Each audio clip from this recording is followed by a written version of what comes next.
إن الحمد لله نحمده ونستعينه ونستغفره ونعوذ بالله من شرور أنفسنا ومن سيئات أعمالنا من يهده الله فلا مضل له ومن يضلل فلا هادي له أشهد أن لا إله إلا الله وحده لا شريك له وأشهد أن محمدا عبده ورسوله يا أيها الذين آمنوا اتقوا الله حق تقاته ولا تموتن إلا وأنتم مسلمون يا أيها الناس اتقوا ربكم الذي خلقكم من نفس واحدة وخلق منها زوجها وبث منهما رجالا كثيرا ونساء واتقوا الله الذي تساءلون به والأرحام إن الله كان عليكم رقيبا يا أيها الذين آمنوا اتقوا الله وقولوا قولا سديدا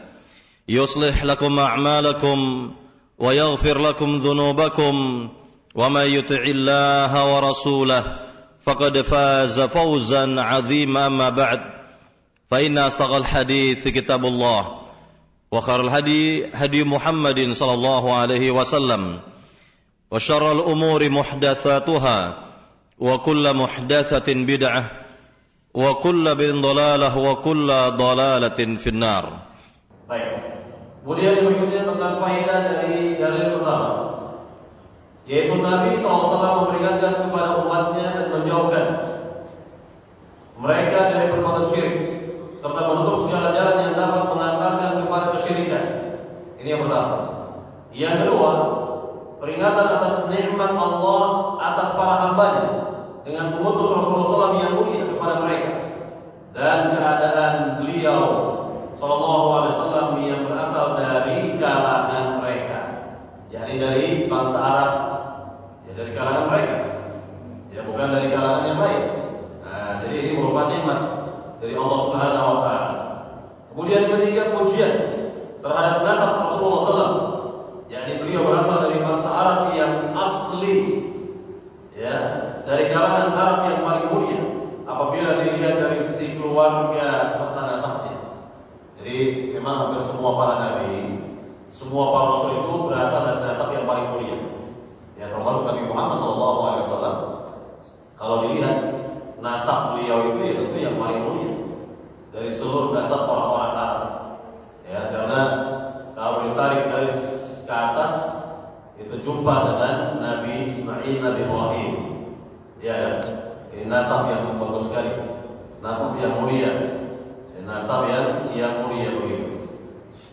Baik, kemudian yang keempat, menjelaskan kelembutan dan kasih sayang Rasulullah SAW kepada orang-orang beriman, kepada orang-orang yang beriman. Nah, ini kasih sayang Nabi.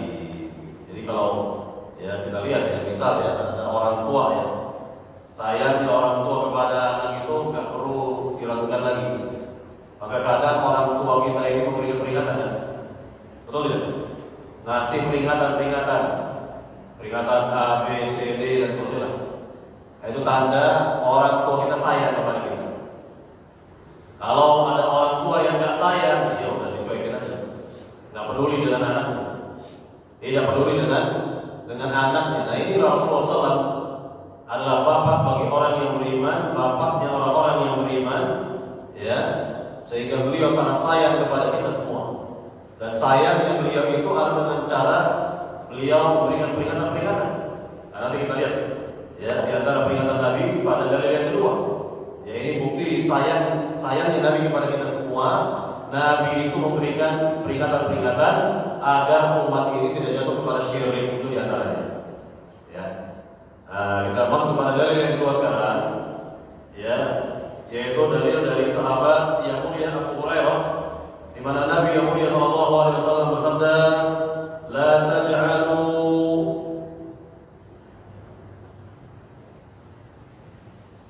yang kelima dulu, saya lupa nomor 55 aja.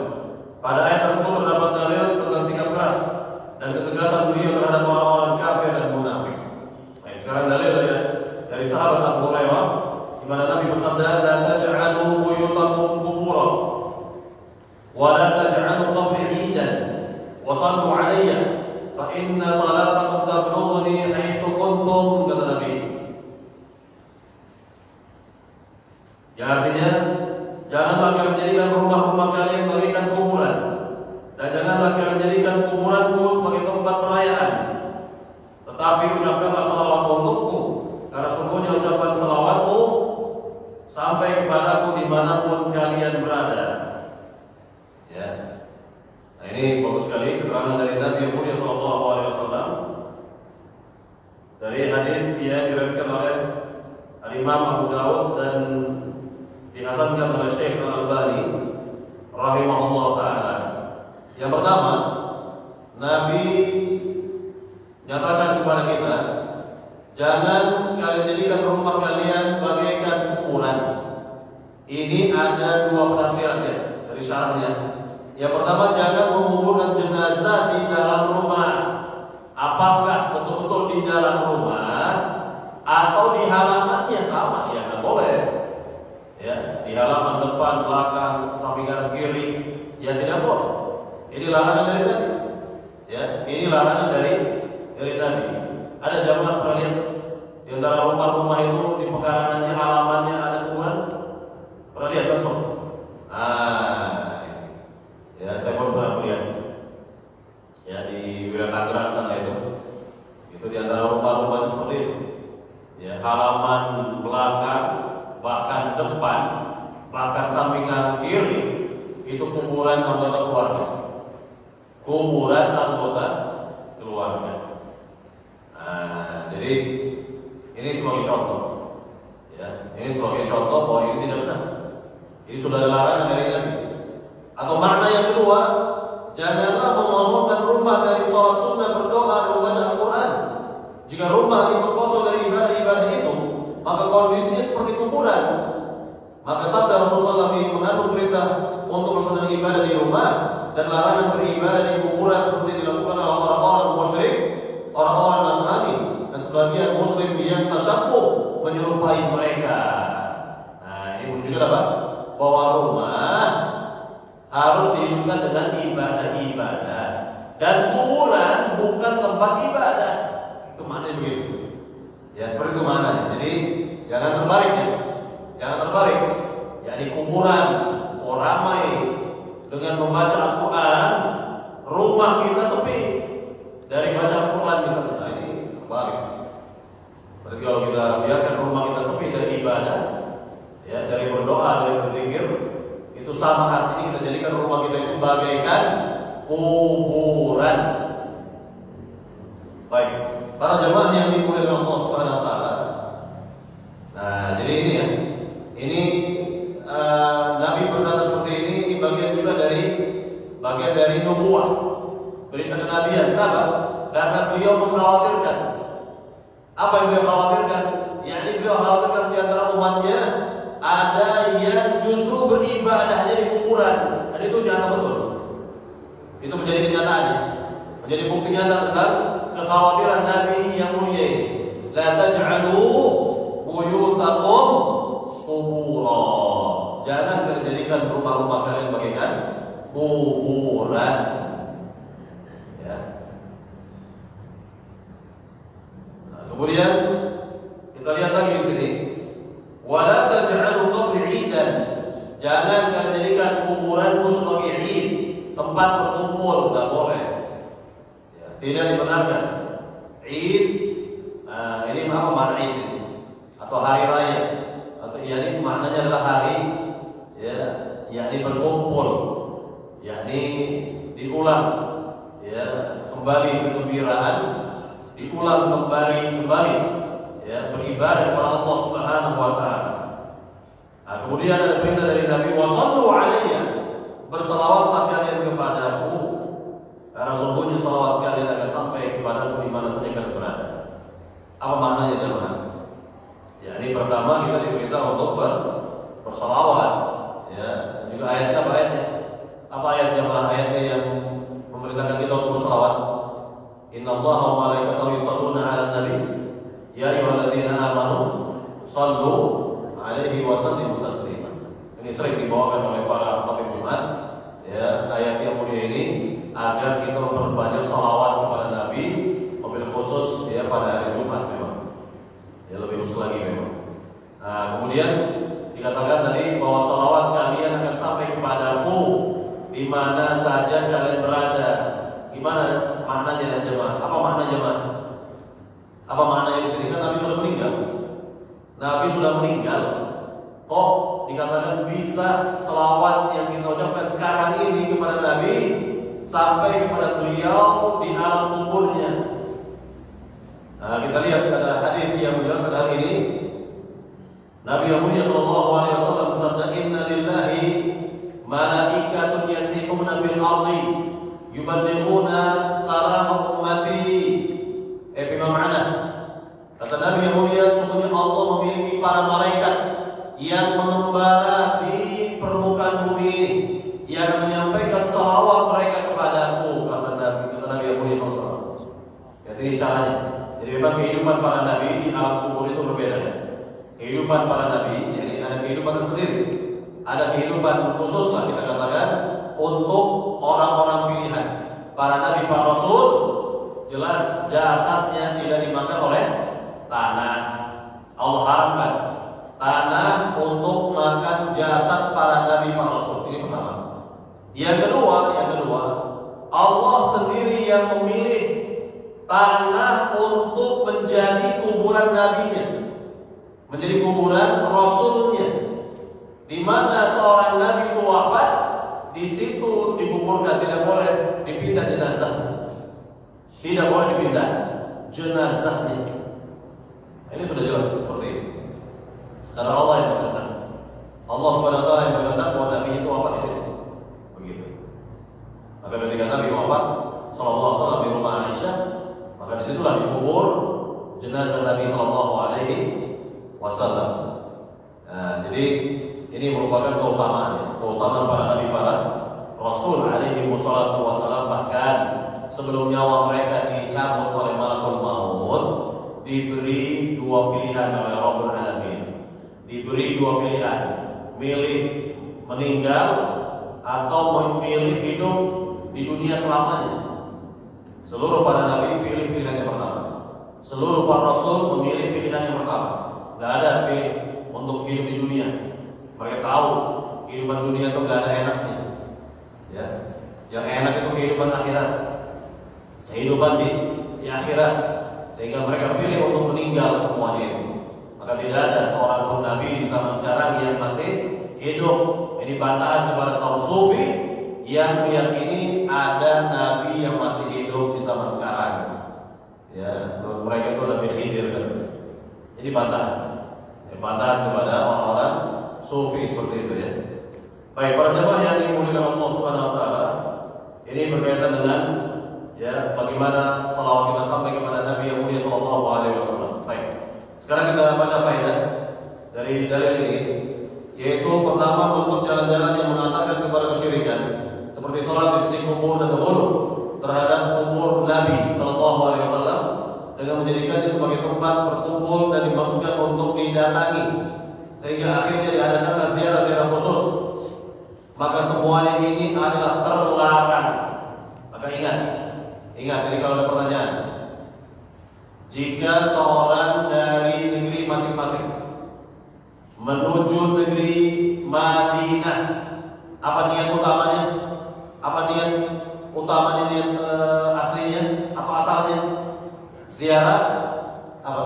Jangan salah, ziarah Masjid Nabawi. Keliru kalau ada orang dari Indonesia ya langsung ke negeri Madinah, tujuan utamanya, niat utamanya ziarah kubur Nabi. Ini keliru. Kita katakan ini sangat keliru.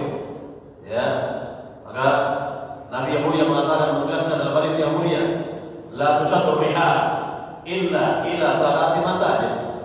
Jangan mengadakan perjalanan yang beribadah kecuali pada 3 masjid, bukan 3 kuburan.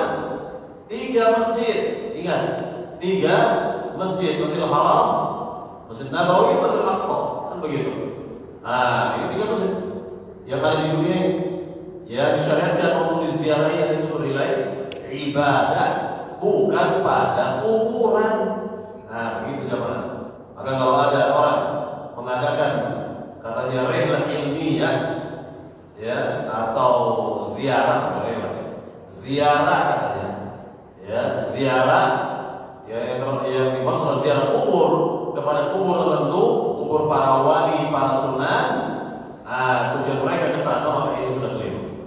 Ini sudah tidak benar. Jadi ziarah seperti ini tidak benar. Ya.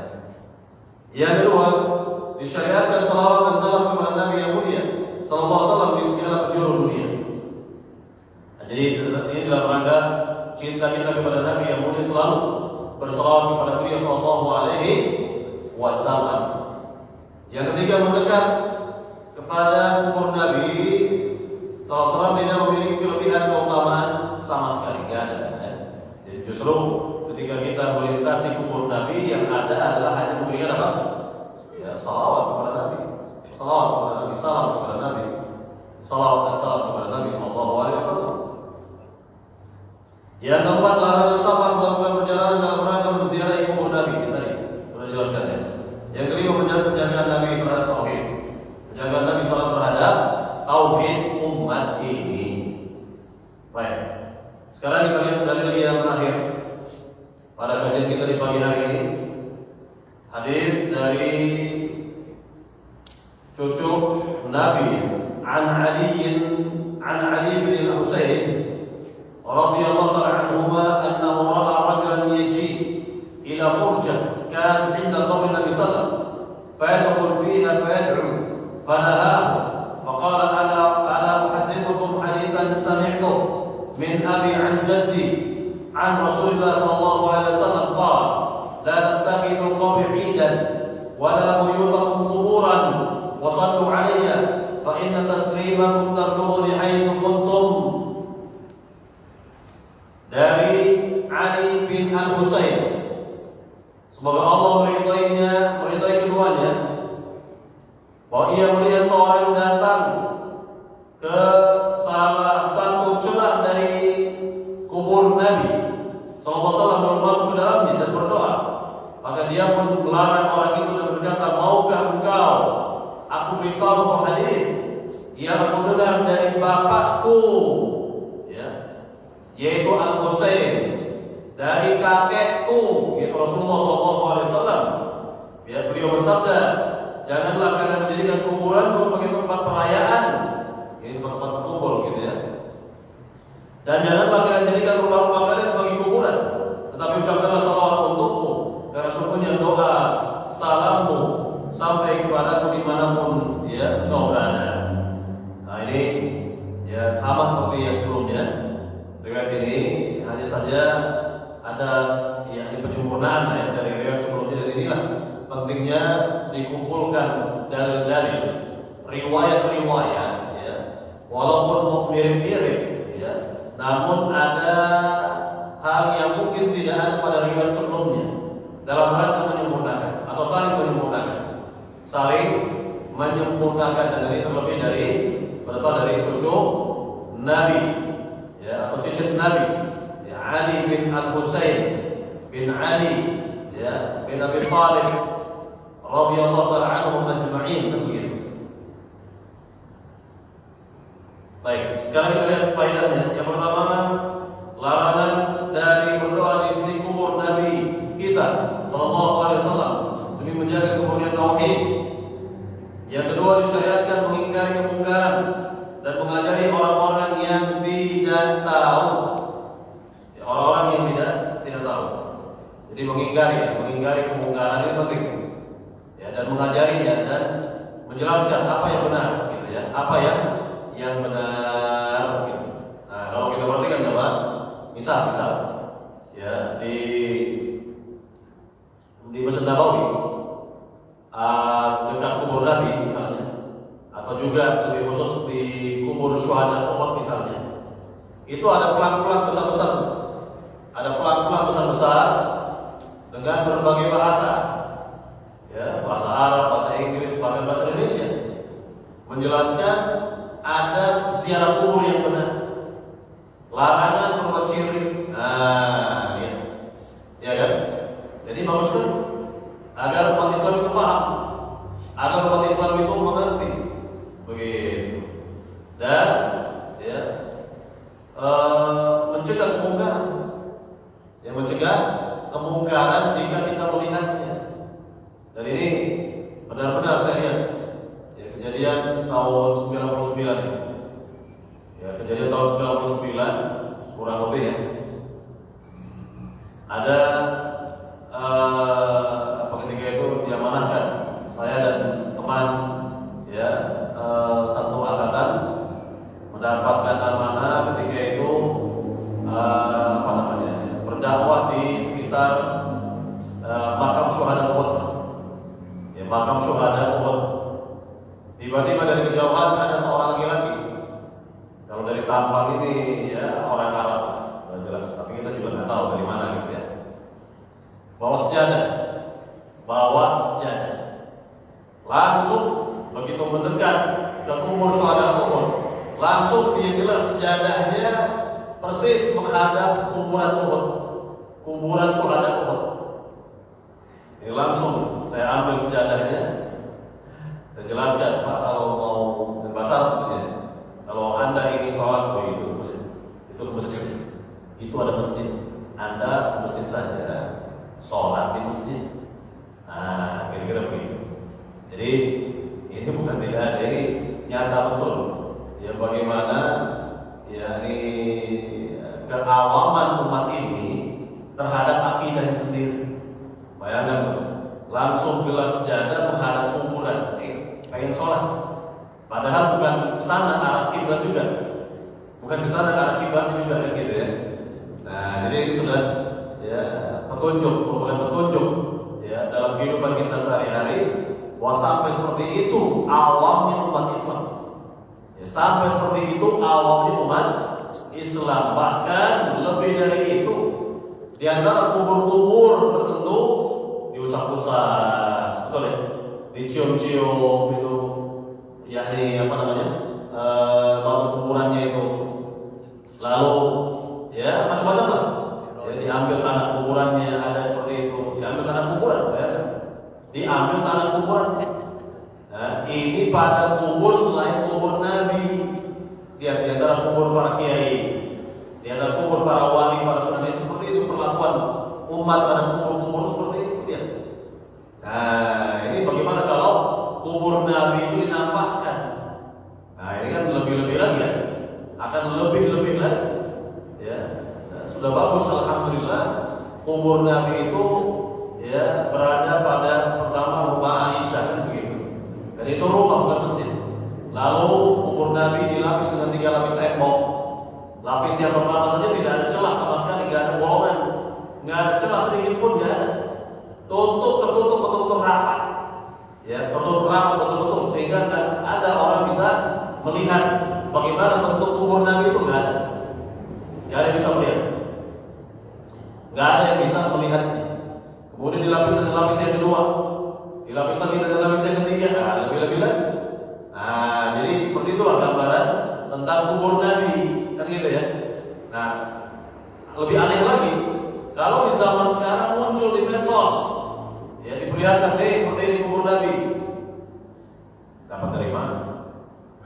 Katakan ini foto dari mana? Jangan-jangan foto kuburan siapa tuh? Ya, bukan kubur Nabi tuh. Ya bukan kubur Nabi yang seperti itu. Sulit orang untuk mengambil fotonya.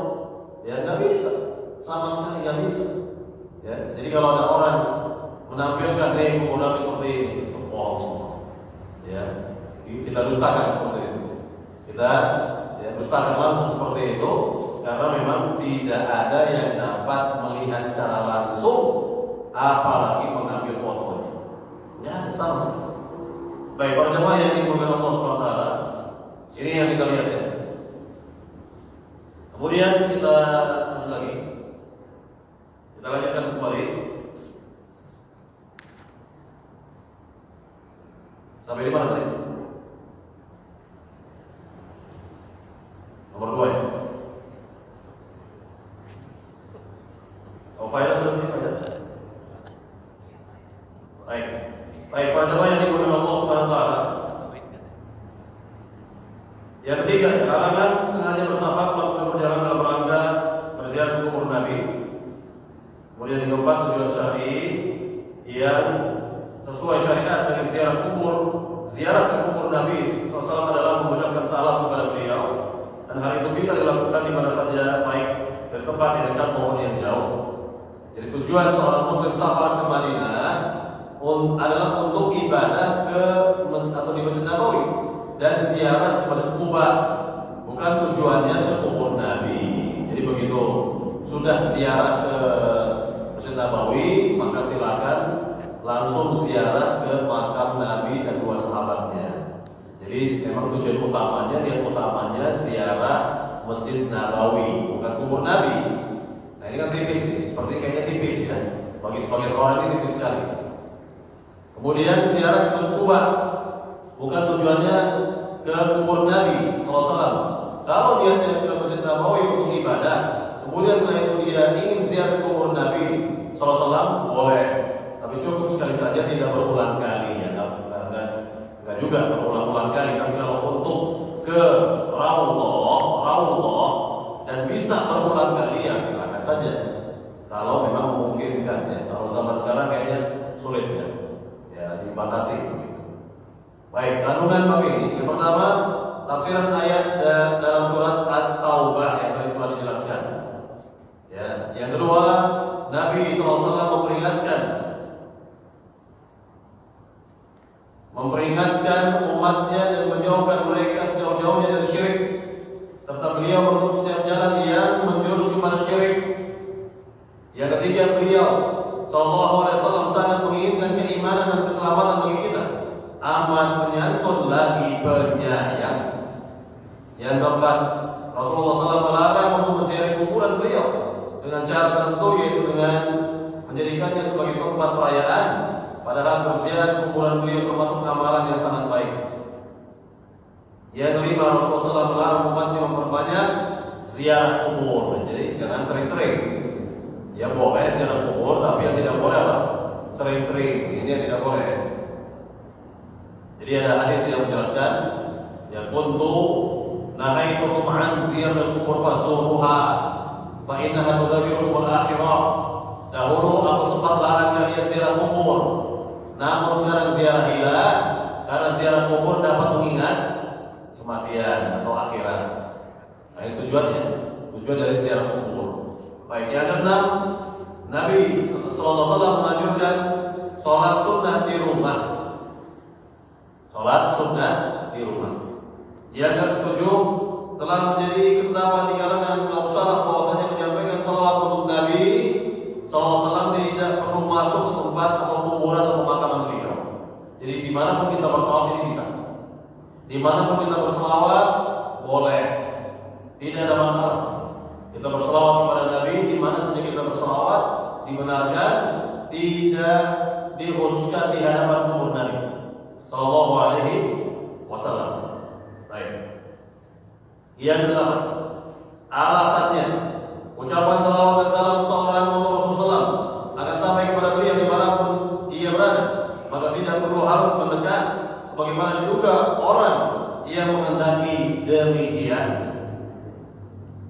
Yang kesembilan, Nabi kita SAW berada di alam barzakh, ditujukan kepada beliau amal umatnya, yaitu berupa salawat dan salam untuknya. Yang tadi telah kita jelaskan, yakni bagaimana cara Allah Subhanahu wa taala menyampaikan salawat umat ini kepada Rasulullah sallallahu alaihi wasallam, yaitu ya, Allah Subhanahu wa taala memiliki para malaikat yang tugas mereka mengembara di permukaan bumi.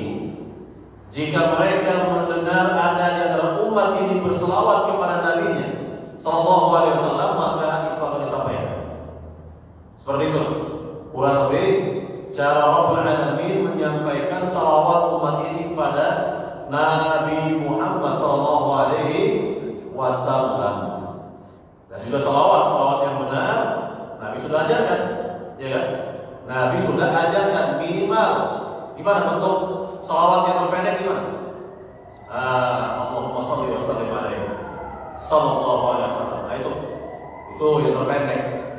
Dan kalau kita ingin salawat yang panjang seperti salawat Ibrahimiyah, maka boleh melihat Jamaliyah sendiri dalam sifat salat Nabi, di mana Syekh Al-Albani membawakan riwayat-riwayat sahih ya, yang Nabi ajarkan kepada para sahabat ya, dalam rangka bersalawat kepada beliau sallallahu alaihi wasallam.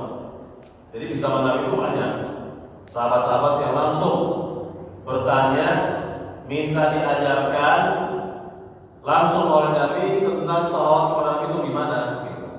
Langsung Nabi berikan ya jawaban dan pengajaran kepada para sahabat cara bersalawat kepada beliau.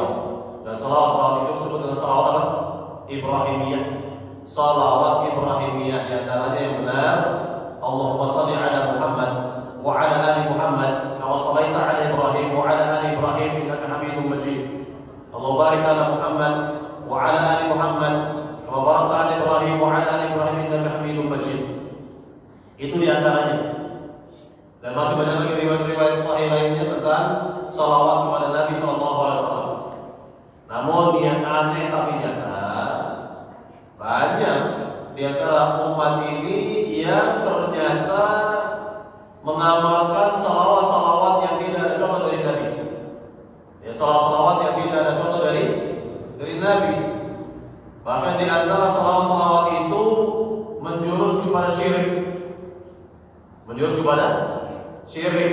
Nah, jadi karena umat ini nggak paham bahasa Arab, didengar kok nikmat di telinga, lalu diamalkan, ya, dilantunkan, kan begitu, ya. Jadi inilah ya kelemahan umat ini, sudah tidak bisa bahasa Arab, nggak paham apa yang diucap dari salawat tersebut, lalu diyakini lagi bahwa itu salawat yang benar. Nah ini kan musibah seperti ini. Ya, seperti ini adalah musibah. Ya. Nah, jadi sekali lagi salawat-salawat itu dibuat-buat. Salawat-salawat tersebut dibuat-buat oleh sebagian orang. Ya ternyata jelas bukan dari Nabi Sallallahu Alaihi Wasallam. Sedangkan Nabi telah mengatakan apa? Man ahdatsa fi amrina hadza ma laysa minhu fa huwa raddun. Barang siapa mengada-ada dalam urusan agama kami yang bukan dari agama itu, dari agama kami, fa huwa raddun, kata Nabi, maka ia tertolak. Atau dalam riwayat Muslim, tadi kan bukan Muslim ya. Kalau dalam riwayat Muslim apa kata Nabi? Man 'amila 'amalan laisa 'alaihi amruna fa huwa raddun. Barang siapa mengamalkan suatu amalan yang tidak ada contohnya dari kami, maka tertolak, sia-sia. Kita melakukan amalan yang tidak ada contoh dari Nabi Sallallahu Alaihi Wasallam. Ya, dan juga Nabi dalam hadits Irfan bin Sariyah, ini hadits yang mulia ini. Apa kata Nabi tentang peringatan yang seperti ini? Wa iyyakum muhdatsatil umur, fa inna kulla muhdatsatin bid'ah wa kulla bid'atin dhalalah, kata Nabi. Dan hati-hati kalian kata Nabi, dari perkara-perkara baru dalam agama yang tidak ada contoh. Karena setiap perkara baru yang tidak ada contoh dalam agama itu namanya bid'ah. Dan setiap bid'ah itu adalah sesat, kata Nabi Sallallahu Alaihi Wasallam. Ya, Nabi sendiri yang menyatakan bahwa itu adalah bid'ah, dan setiap yang bid'ah adalah dhalalah, kata Nabi Sallallahu Alaihi Wasallam. Nah, jadi inilah yang membuat umat ini ya niatnya bagus memang, tapi ternyata amalannya nggak ada contoh, ya kan? Salawatnya tidak ada contoh dari Nabi Sallallahu Alaihi Wasallam. Salawat ini, salawat itu dan sebagainya, ya dibuat-buat, itu dibuat-buat yang tidak ada contoh dari Nabi Sallallahu Alaihi Wasallam. Bahkan di antara ya isi dan kandungan salawat itu jelas-jelas mengarah kepada syirik. Sedangkan Nabi sendiri adalah ya guru yang mengajarkan kepada kita tentang tauhid dan melarang kita dari kesyirikan. Jadi bagaimana mungkin kalau kita misalnya merasa cinta kepada Nabi, lalu bersalawat kepada Nabi yang ternyata syirik. Kan ini kontradiksi dengan ajaran Rasulullah SAW. Bertolak belakang dengan ajaran Nabi. Yang mana ajaran Nabi itu tauhid. Beliau melarang syirik, kan gitu ya. Tapi justru selawat-selawat yang diucapkan itu adalah mengandung syirik. Nah, jadi ini musibah. Ini suatu musibah seperti itu ya. Ya, di samping umat ini tidak paham bahasa Arab, nggak ngerti apa yang diucap, apa isi dan kandungan salat tersebut, ya, dan pula diyakini bahwa ini amalan yang bagus, ini amalan yang benar, dan begitu seterusnya. Nah, kira-kira begitu para jemaah. Jadi ini yang sangat disayangkan ya. Sekali lagi yang sangat disayangkan. Wallahu ta'ala. Baik, para jemaah yang dimuliakan Allah SWT, ini hanya 3 dalil yang ada pada bab ini. Nanti kita akan lanjutkan lagi bab berikutnya insyaallah ta'ala. Itu sesungguhnya di kalangan umat Islam ini ada yang berbuat syirik, ada yang menyembah berhala. Nah ini bab berikutnya lagi nanti kita akan kaji bahwa apa yang Nabi khawatirkan jelas-jelas terjadi. Ya, Nabi SAW sudah berusaha ingin menyelamatkan umat ini dari lubang syirik. Nah, tapi ya apa daya ya. Ya sudah, artinya itulah keadaan dari umat ini. Ada yang mempelajari tauhid dan mengamalkannya, menjauhkan syirik, walillahil hamd. Nah, kebanyakan umat ini nggak belajar tauhid masalahnya, nggak belajar ilmu tauhid, sehingga tidak paham tentang bahaya syirik. Wajar kalau terjerumus kepada syirik. Ya, ini faktor utama nih, faktor al-jahl, faktor kebodohan terhadap tauhid. Padahal Rabbul Alamin telah berfirman apa? Fa'lam, dalam surat Muhammad. Dalam surat Muhammad Allah berfirman, fa'lam annahu la ilaha illallah. Ketahuilah dengan ilmu tentang tauhid. Ya, ketahuilah dengan ilmu tentang tauhid, tentang la ilaha illallah, kata Allah Subhanahu wa taala. Nah, Allah berfirman dalam ayat yang lain, qul hal yastawi alladziina ya'lamuna wal ladziina la ya'lamun. Katakanlah wahai Muhammad, apakah sama antara orang yang berilmu dengan orang yang tidak berilmu? Ya, jadi kalau ada orang berilmu tentang tauhid, tidak akan sama dengan orang yang bodoh terhadap ilmu tauhid, tidak belajar ilmu tauhid, gitu ya. Ini nggak akan sama. Nah, jadi Allah Subhanahu wa taala akan memberikan keutamaan-keutamaan yang banyak bagi siapa saja yang berusaha mempelajari ilmu tauhid, memahaminya, mengamalkannya dalam kehidupan sehari-hari. Dalam kehidupan sehari-hari. Ya. Jadi sekali lagi ini bagus seperti ini. Ya, bagus sekali seperti ini. Ya, bahkan ada di antara ulama terdahulu ya berkata kepada ulama yang lain, wahai fulan, ya berdoalah kepada Allah agar kami ini diwafatkan oleh Allah di atas tauhid. Wahai fulan, wahai fulan, berdoalah untuk kami, atau berdoalah, ya doakanlah kami begitu ya, agar Allah Subhanahu wa taala wafatkan kami di atas tauhid. Atau kita sendiri berdoa kepada Rabbul Alamin, ya agar kita diwafatkan oleh Allah di atas tauhid. Karena Allah sendiri berfirman apa? Wala tamutunna illa wa antum muslimun. Dan janganlah kalian mati kecuali mati di atas Islam, tauhid maknanya. Wala tamutunna illa wa antum muslimun. Nah, ini keterangan dari Rabbul Alamin. Ya ayyuhalladzina amanu taqullaha haqqa tuqatih wa la tamutunna illa wa antum muslimun. Ya, jadi betul-betul perintah dari Rabbul Alamin agar kita wafat di atas tauhid, wafat di atas kalimat la ilaha illallah. Nah, ini kita jaga, kita mohon kepada Rabbul Alamin yang akhir kehidupan kita adalah husnul khatimah. Husnul khatimah, yaitu wafat di atas kalimat la ilaha illallah, kalimat tauhid, ya kalimat tauhid, ya. Dan ini jelas ya harapan ya semua orang-orang yang beriman wafat di atas kalimat la ilaha illallah, kalimat tauhid.